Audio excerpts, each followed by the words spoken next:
Welcome to my channel and happy holidays. Today I'm going to show you how you can create this simple little Christmas tree with gold baubles.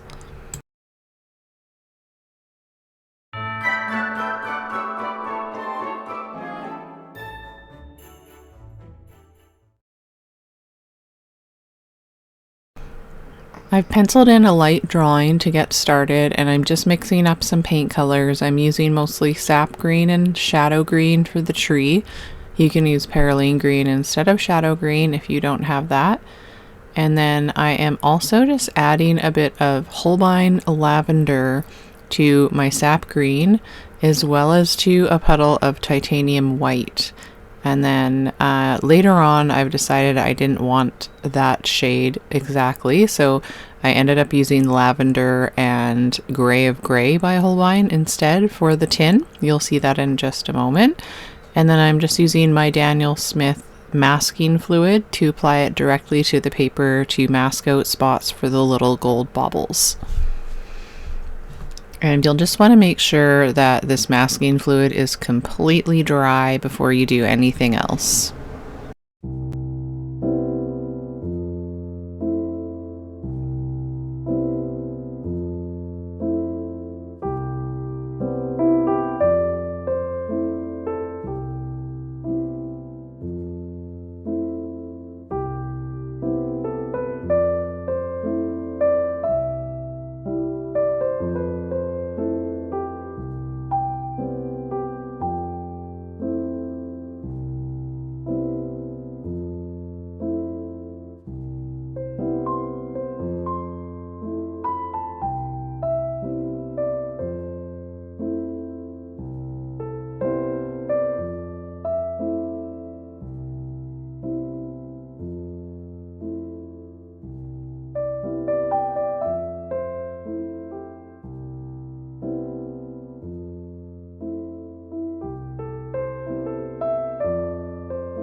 Now I'm getting started on my tree. I'm just making sure my paint is nice and woken up so that it's nice and concentrated. I'm starting with my darker green and my number 2 brush, and I'm just sort of stippling and making scribbly markings in the direction and areas that I've mapped out with my pencil drawing.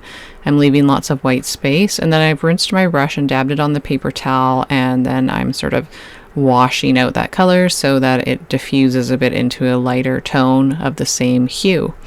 And I'm going to continue on doing this up the tree, and then I'll start also adding in a little bit of sap green while it's still wet, just like this, so that I get a bit more tonal variation, but also 2 different hues mixing together to really create more dimension.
I'm also just going to add a little bit more shadow to the far side of the tint that the tree is planted in, with just a little bit more concentrated color that I used for that. So that's titanium white and lavender from Holbein, and I'm just spreading it out with a clean damp brush for just a little bit more contrast. Now I'm going back with my shadow green, and I'm just going to add some more sort of depth and darkness in the middle of the tree and under the branches where there would be some shadow, and I'm sort of again stippling it on wet on dry, and then I'll rinse out my brush, dab it on the paper towel, and just soften out those darker areas a little bit. And I'm just grabbing more of that green, and if you don't have shadow green, again you can use the Winsor & Newton Perylene green, or just mix Payne's gray or neutral tint with a lighter green that you have to make a nice deep dark tone. And I'm just sort of trying to make sure I don't overdo it and just get a little bit more dimension in there. And it looks quite a lot right there, but once you blend it out, it looks a lot better.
Now my painting is completely dry. If you're not sure, you can use a hairdryer on low to make sure everything's dry before you remove your masking fluid. I'm just using a rubber block that you can get at the art store that helps you remove masking fluid. You can rub it off your finger if you don't have this.